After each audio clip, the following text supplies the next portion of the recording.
are preparing for the celebration of the birth of Jesus. It is a time for all of us to remember that God so loved the world that he gave his only begotten Son. There are 43 lay missioners living in 9 different countries, living in communities that are marginalized, serving people who are oppressed, who suffer the consequences of poverty and marginalization.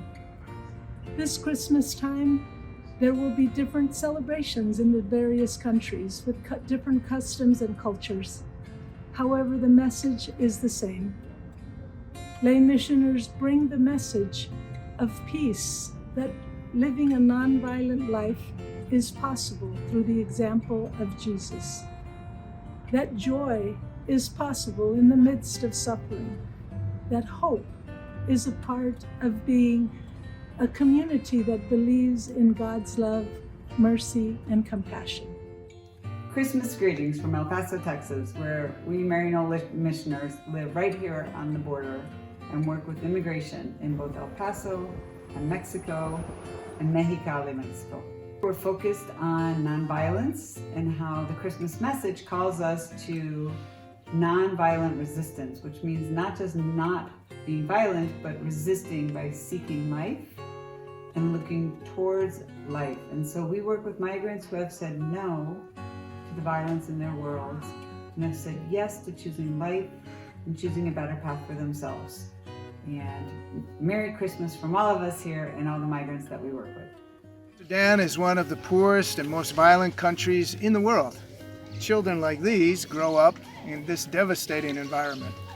During Advent, in preparation for the birth of Jesus, I like to think that as Jesus, they will grow up as beacons of light amidst the darkness. My hope is that they become examples of nonviolence and peace. My prayer for them is to become the light of the world, just as Jesus did. This Christmas, we pray for peace, unity, and joy amongst all peoples. And the children would like to wish everyone Merry Christmas. Hi, I'm Susan Silveus, Maryknoll Lay Missioner in Haiti. I'm working at the Jesus and Mary School in Phoneybo. Yesterday, a few kids were outside messing around and kind of fighting. Then they came to the door and walked in and started looking at the nativity scene, and immediately they calmed down as they talked about the story of Jesus and Mary. To me, that brings hope that the message of the birth of Jesus, and really the birth of any baby, can be hope for a more nonviolent future in Haiti and in the world. As we celebrate the birth of the Christ child in our midst, this outpouring of boundless love, we recall the words of the angel, "Do not be afraid. I bring you tidings of good news and joy." May the spirit of this season strengthen us to be positive forces of healing and peace building in our suffering, polarized world. May we nurture and sustain life in all its forms, wherever we are.